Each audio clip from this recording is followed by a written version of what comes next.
Welcome to all of you. स्वागत है आप सभी का। तो हमने पिछली क्लास में एक सीरीज स्टार्ट की बेसिक कॉन्सेप्ट ऑफ स्टैटिस्टिक्स की।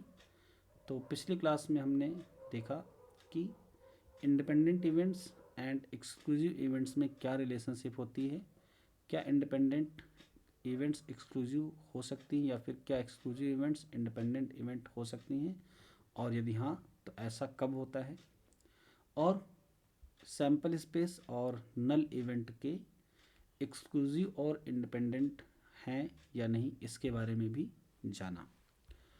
तो आज के इस बेसिक कॉन्सेप्ट की क्लास में हमारा टॉपिक है mutually independent events versus pair wise independent. तो देखते हैं कि म्यूचुअली इंडिपेंडेंट और पेयर वाइज इंडिपेंडेंट होती क्या हैं, इनमें क्या रिलेशनशिप है और ऐसी कितनी कंडीशंस बनेंगी जब पेयर वाइज कन्वर्ट हो जाएगी म्यूचुअली इंडिपेंडेंट में।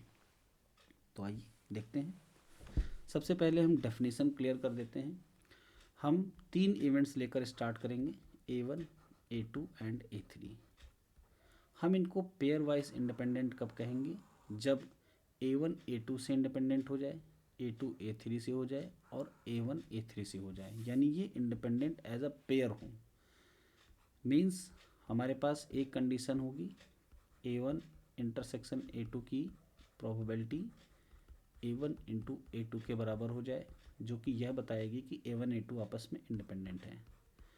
अब अगर A1 A3 से इंडिपेंडेंट है तो ये कंडीशन नंबर 2 हो जाएगी कि A1 इंटरसेक्शन A3 की जो प्रोबेबिलिटी होगी वो A1 प्रोबेबिलिटी एंड A3 की प्रोबेबिलिटी के प्रोडक्ट के बराबर आएगी। Similarly we can write this equation for the event A2 and A3 and hence A2 and A3 becomes independent. These three conditions are necessary for the pairwise independent of A1, A2 and A3. इनके independent होने के लिए इन तीनों conditions का exist करना must है। तो अब ऐसा क्या हो जाए कि हम इन तीनों को म्यूचुअली इंडिपेंडेंट कहने लगें। म्यूचुअली इंडिपेंडेंट का कॉन्सेप्ट ये होता है कि इसमें पहले हम 2-2 इवेंट्स को इंडिपेंडेंट दिखाते हैं, फिर 3-3 इवेंट को इंडिपेंडेंट दिखाते हैं, और अगर इवेंट्स के नंबर ज़्यादा हैं, 4 हैं, 5 हैं, 6 हैं, तो फिर हम 3-3 इवेंट को इंडिपेंडेंट दिखाते हैं, 4-4 को दिखाते हैं, और लास्ट में हम सारी इवेंट्स को एक साथ इंडिपेंडेंट दिखाते हैं। यानी पेयर वाइज इंडिपेंडेंट को अगर हम म्यूचुअली में यहाँ पर कन्वर्ट करना चाहें तो एक जो एडिशनल रिक्वायरमेंट चाहिए वो ये है कि A1, A2 और A3 कंबाइंडली इंडिपेंडेंट हों, यानी एक कंडीशन बढ़ जाएगी।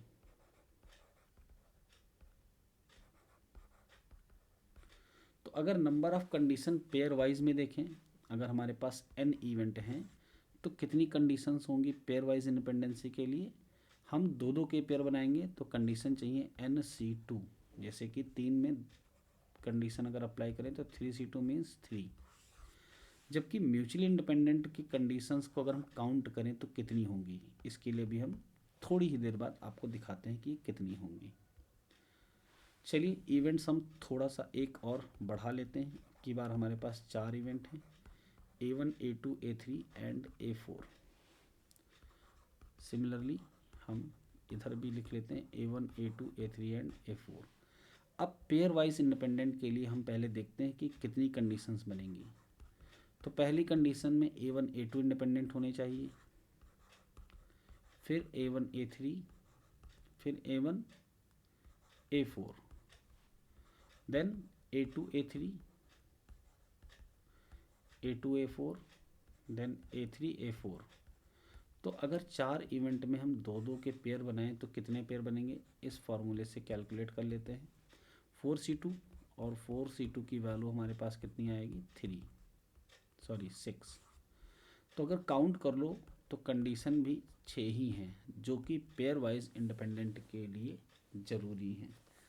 अब देखते हैं कि म्यूचुअली एक्सक्लूसिव के केस में कितनी कंडीशंस बनेंगी। तो ये जो पेयर वाइज इंडिपेंडेंट यानी पहले 2-2 इवेंट्स आपस में इंडिपेंडेंट हों, 6 बन चुकी हैं, इनको ले लेंगे।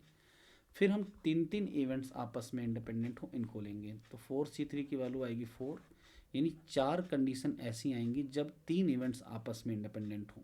तो कैसे बनेंगी? एक तो A1 A2 A3 इंडिपेंडेंट हो जाए, फिर A1 A2 A4 इंडिपेंडेंट हो जाए, और एक है A1 A3 और A4 इंडिपेंडेंट हो जाए, और लास्ट होगी A2 A3 A4। यानी 3 के 4 कॉम्बिनेशन बनेंगे। ये 4 अगर होंगे तो ये 3 इवेंट्स आपस में इंडिपेंडेंट की कंडीशन हो जाएगी। लेकिन अभी हमारे पास टोटल इवेंट 4 हैं। म्यूचुअली होने के लिए 2-2 वाले 6 बन गए, 3-3 वाले 4 बन गए, अभी 4-4 वाले 1। तो 4 के चारों अगर हम एक साथ ले लें तो एक ही कंडीशन बनेगी कि ये चारों आपस में इंडिपेंडेंट हो जाएं, और इसको हम डिनोट करेंगे 4C4 से, जिसकी वैल्यू होगी 1। तो कितनी कंडीशंस हुई? 6 + 4 + 1, it means that there are 11 conditions which are responsible for the mutual independence of these 4 events, and there are only 6 conditions which are responsible for these 4 events becomes pairwise independent। अब हम इस फॉर्मूले को generalise करते हैं और देखते हैं कि अगर हमारे पास n इवेंट्स हों, मीन्स A1 A2 ... an, तो पेयर वाइज इंडिपेंडेंट के लिए हमको कितनी कंडीशन चाहिए? NC2 की वैल्यू को कैलकुलेट भी किया जा सकता है, Nn-1/2। इतनी कंडीशन चाहिए पेयर वाइज इंडिपेंडेंट के लिए। लेकिन जब म्यूचुअली इंडिपेंडेंट की बात आएगी तो पहले तो 2-2 वाले सारे इंडिपेंडेंट हों, फिर 3-3 वाले सारे हों, फिर 4-4 वाले हों, और इसी तरीके से n के n आपस में इंडिपेंडेंट हों। और अगर हम इनको ऐड करते हैं तो ये बनेंगी total number of conditions for mutual independent of n events. अब इसको कैलकुलेट कैसे करें? तो आप सभी ने बाइनोमियल एक्सपेंशन पढ़ रखा है, 1 + x⁴n। ये कितना आता है? 1 प्लस पहले आता है NC1, यहाँ पे NC0 आप कर सकते हैं, NC0 x⁴0। हम यहाँ से स्टार्ट करते हैं, NC0 x⁴0, NC1 x⁴1, NC2 x² plus ... NCn x⁴n। Suppose हम यहाँ पर x की जगह पे 1 पुट कर दें तो ये क्या बन जाएगा?